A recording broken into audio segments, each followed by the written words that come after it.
I'm Dr. Marseille Wells-Stroger, and thank you so much for joining me on CHEA Use of Knowledge is Power, where my guest tonight is Miss Cheryl Woodyard from Flagstar Bank. Tonight we will be discussing lending preparation, so sit back and enjoy tonight's show.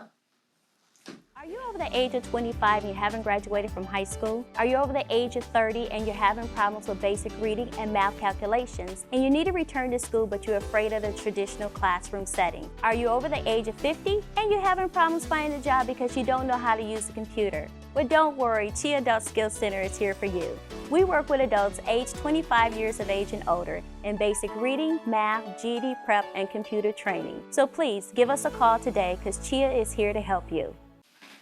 Thank you for joining me on tonight. And again, my guest is Ms. Cheryl Woodyard for Flagstar Bank. Thank you so much for joining me. As always, I'm happy to be here. Great. Tonight we're going to be talking about lending preparation. So for our viewers, can you give us a definition as to what is lending?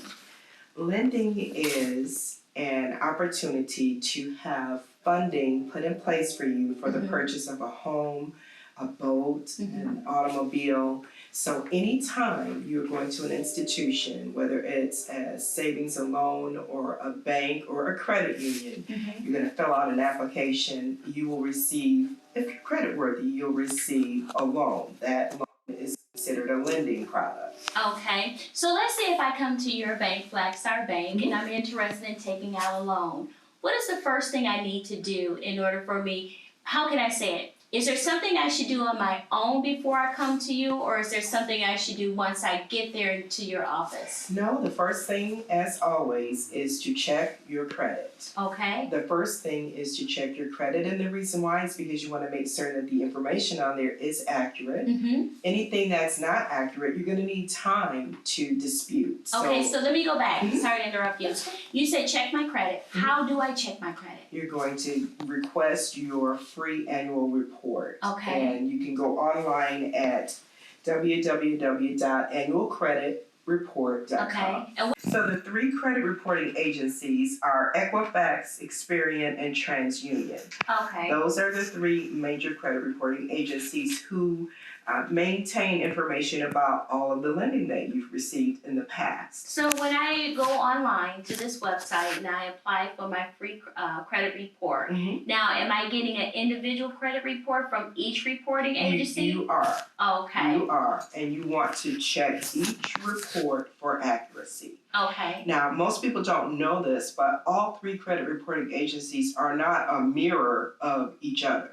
Some lenders use one or two or maybe all of the reporting agencies. Okay. In most instances, lenders use one consistently. And perhaps they may provide information to a second one, depending on what it is. Most of the time, if it's a mortgage, you're going to more likely than not see it on all three reports. So. Okay. So I get all three of my reports. Alrighty. I see some discrepancies there. What do I need to do? Okay, so the first thing is to contact the creditor and find out how it was that they determined that this incorrect information has been reported against your name, address, city, state, zip, social security number. Okay. How did that happen? If it was an error, that's going to be pretty easy to fix.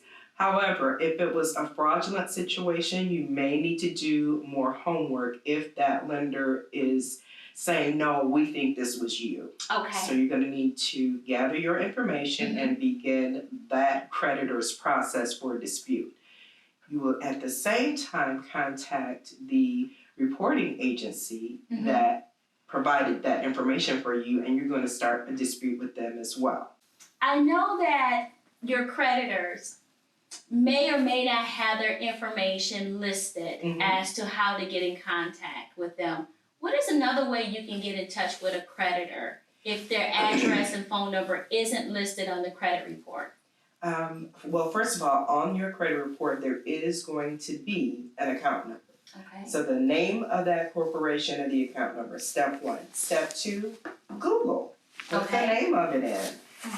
If, for example, we all know that the major department stores are not actually the creditor of account. Okay. They work with a bank. So your card may say Macy's, but maybe it's HSB as the bank that does that. So you may see one or both of those. It might say Macy's / HSB.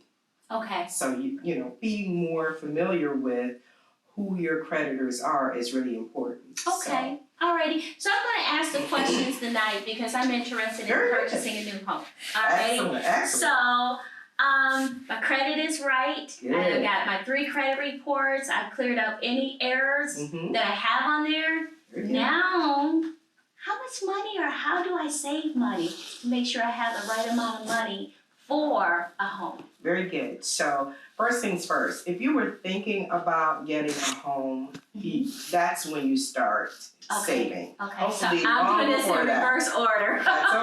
That's okay. You do want to put some funds to the side for a down payment. Or maybe there's going to be, you may want to put new drapes and new carpet and new hardwood floors in the home once you purchase it. But having money on the side that you are not touching, you're going to need that because as a lender, I want to see that you have at least 3 to 6 months worth of activity on your account that demonstrates to me that you have the financial wherewithal for a mortgage. Now, question: do you recommend a person that's interested in taking out a loan to have a separate savings account just for, like I'm saying, me to purchase a house, just a separate account for me to be saving for a house? Absolutely. Or can I mix that with my other? That's going to be up to you. I would not say that one is better than the other, but you absolutely need to be able to demonstrate that these funds are earmarked for down payment. Okay. So how is a down payment determined? Usually it's going to depend on the kind of loan you get, and we can talk about that on another occasion. Okay. But if you need to have a down payment, most of the time it's going to be anywhere between 1 to 3% of the amount of the loan that you qualified for. So just using round figures. Okay. If you get a $100,000 loan and you need to come to the table with 3%, then you know you need to have $3,000 available. Okay. Now, let's say you have your $3,000 available, but there is a program that the lender has that you don't need your own funds. Okay. If they're doing a gifting program, still having that $3,000 is absolutely great for you because you're not going to need to use it and it can just continue forward with your savings portion of your future management of your funds. Okay. So with that being said, absolutely having those funds on reserve is something that we're going to be looking for. Let's say that if I came into $50,000 all at one time, if I deposit that into this account, would the bank look at that $50,000 and wonder how in the world did I come up with this $50,000 just out of the blue? We are going to ask. So and be honest. If you were fortunate enough to win big in Las Vegas, say I won big in Las Vegas. Just being able to explain how you came about those sudden funds. Because if we're looking at your account in those previous 2 or 3 months and we don't see anything, we're definitely going to want to know how you came across those funds. Okay. If it was a gradual building up over time, that's a little bit different. That's actually self-explanatory. Okay. But one massive deposit, we're going to want to know about it. You're going to ask about that. Okay, so I'm sitting in your office. I'm nervous. Oh, don't be. What do I need to bring?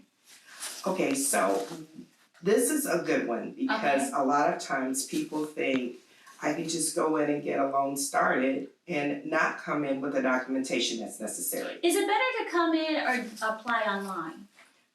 Go into a branch to do it. At Flagstar Bank, we actually take a great deal of pride in being one of the top lenders in the nation because as your lender, I'm going to walk you through that process. I'm going to be there with you step by step. If we hit a curve in the road, I'm going to be right there with you to help you continue that forward momentum to try to get that loan taken care of. Okay. So documentation, depending on, what your financial accounts look like, anywhere from 3 to 6 months worth of bank statements, 2 years of W-2s, plus your actual taxes. Okay. We're going to want to take a look at that. How many years of taxes? 2. 2. Let me ask you this question before we continue on. Let's say that if I don't bank with you, and I bank with a credit union, but you have better rates than a credit union, does that make a big difference if I come to you and apply for a loan, opposed to going to my own credit union to apply for a loan? Well, I want you to come to Flagstar Bank. I don't care where you bank. But as the consumer, you want to go where you are going to get the best rate, number one, but also the best servicing. That's really important. So if your credit union is offering good rates and you have that relationship, I would say at least give them a try. Okay. But you do your due diligence. You, as a consumer, I want to see you get the best rate along with the best service. And the reason why I asked that question because I started looking into CDs. And at the bank that I bank at, the CDs were higher. Then I said, well, I thought all the CDs were the same. And come to find out they're not. And that was very surprising. So that meant that I had to go to somewhere else in order to get a certificate of deposit. So to know that it's okay to shop for a better interest rate, please do that. You don't have to have that loyalty to your credit union or to another institution if they don't have a better rate for you. If what's best for you is not where you are, that's an opportunity to start looking around and finding the institution that will better serve your needs. Okay. Back to the documentation, your 3 most recent pay stubs. Okay. And I believe we've hit them all. Oh, your information about your address history. So, for instance, we're going to see when we pull your report that where you've lived and where you've worked, and if there has been a lot of moving around, we're going to want an explanation of that. But let me ask you this. Let's go back to your W-2s. So what if my W-2s aren't from the same employer? If I only have one employer, but I've had different, I've worked at several different places over, because you said the 3 most recent. Right. So I'm going to ask you a couple of questions back to back. In my work history, and you see that there is a big gap between my paycheck stubs, is that a negative reflection on my credit? Not on your credit, but it may definitely have an impact on your income.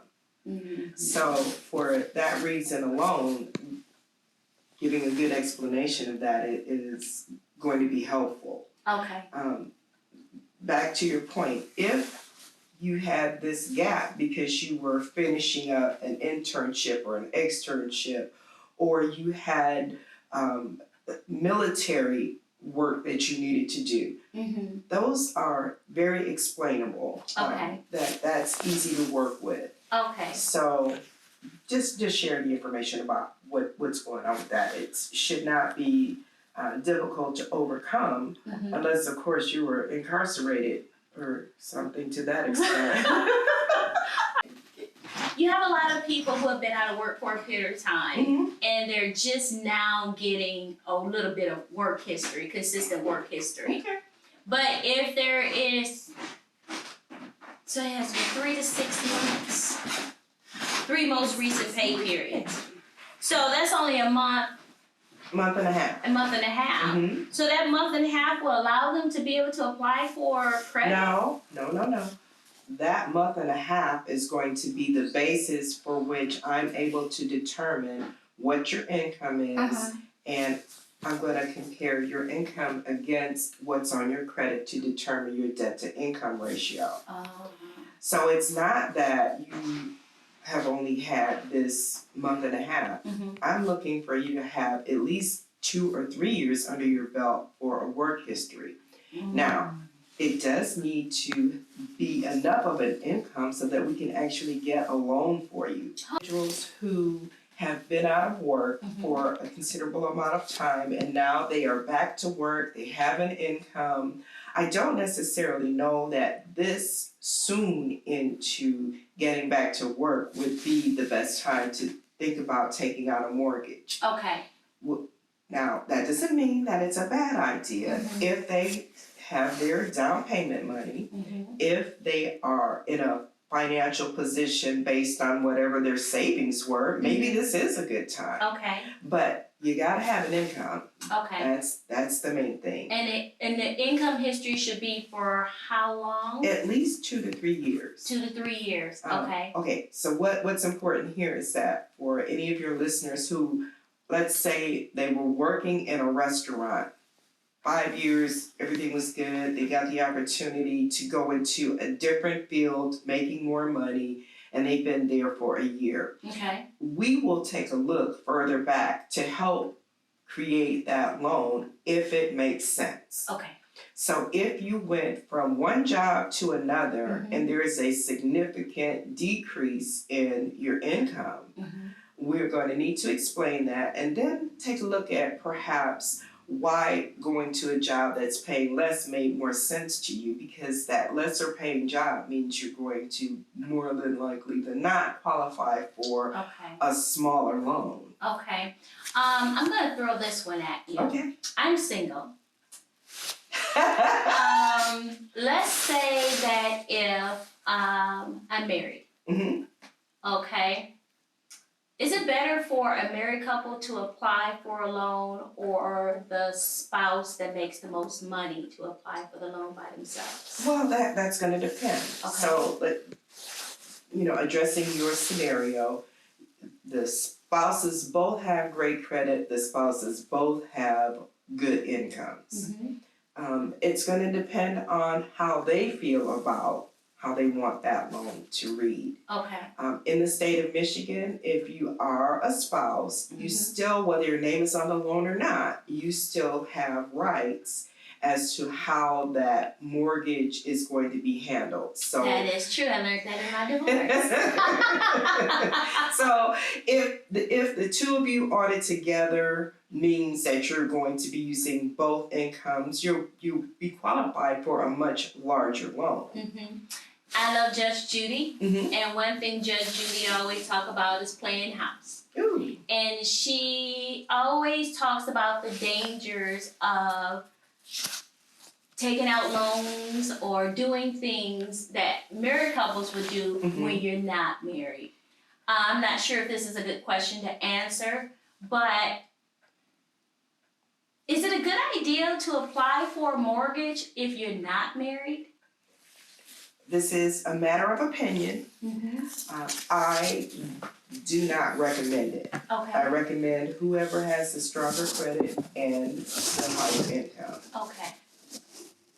Playing house is truly dangerous because we love each other today, and a year from now when we don't, if my income was a part of making that mortgage payment and now I'm upset, I don't want to pay anything anymore, that's going to impact both of our credit. It's going to be a negative impact on the funds that we have. So playing house, I disagree. Cheryl, you stay right there and viewers will be right back.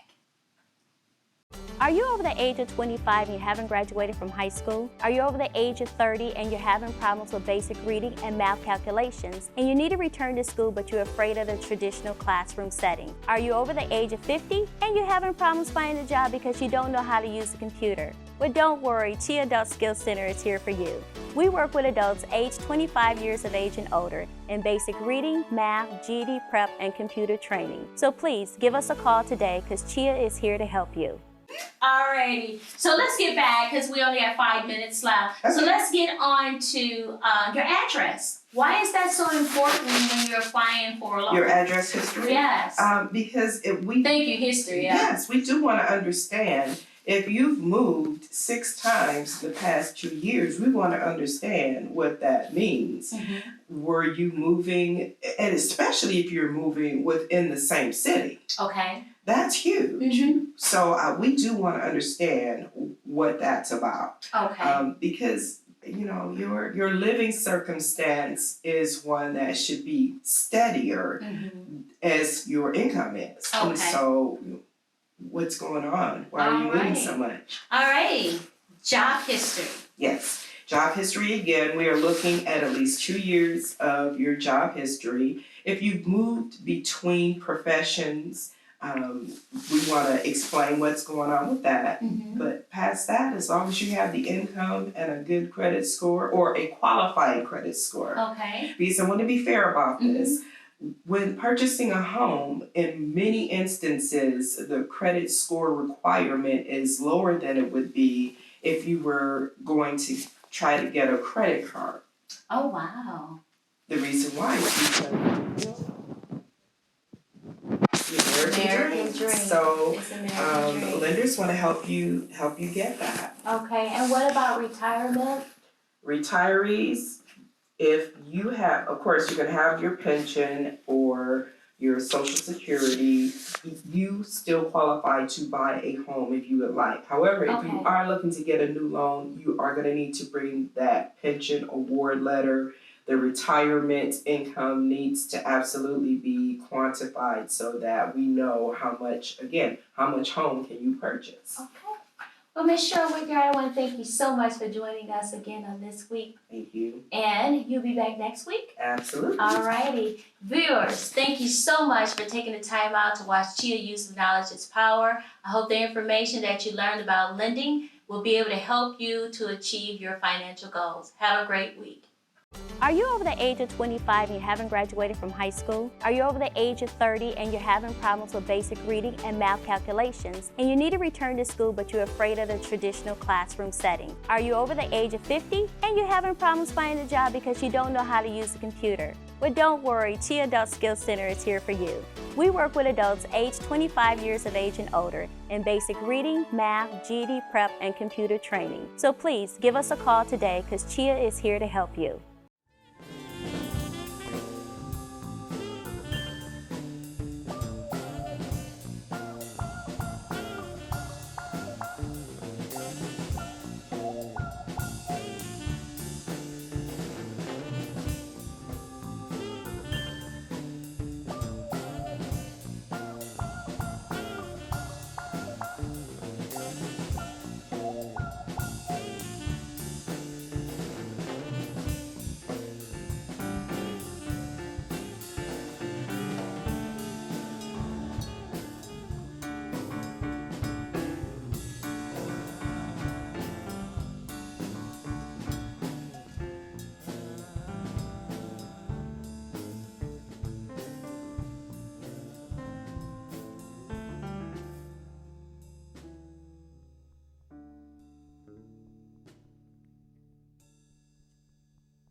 So, Plain House, I disagree. Okay. I can see. Don't be off of that. All right, you got a lot of piecing of a show to do. All righty.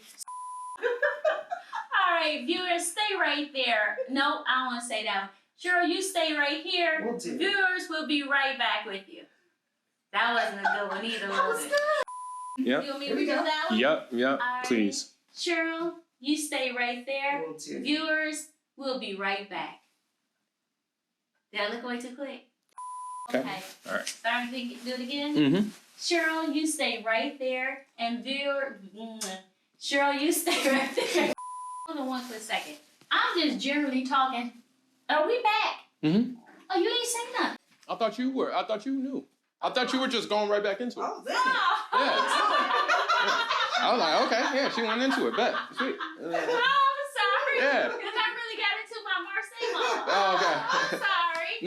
Now, how do I know? I know that there's sometimes people credit is sold, if that makes sense, if I'm saying that correct. Yes. So let's say that if I had a credit card up under one other organization when I first opened it, but is not listed on my credit report. Mm-hmm. It's someone else's organization on my credit report. Mm-hmm. How do I know if my credit has been sold to them or if that's just I just answered my own question. Hold on. I need to ask a question I don't know. Okay. Hold on. I'm not doing good today. Yes, you are. Uh, Just keep on going. okay. So, we will have that on our closing credits tonight. So you will have that email address. See, I screwed up just that quick. No, you didn't. You did. Website address. So where you want me to pick up at? Wherever. Keep going. From there. Alrighty, hold on, let me take a quick guess.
Knowledge isn't power, it's the use of the knowledge. That's where the power lies.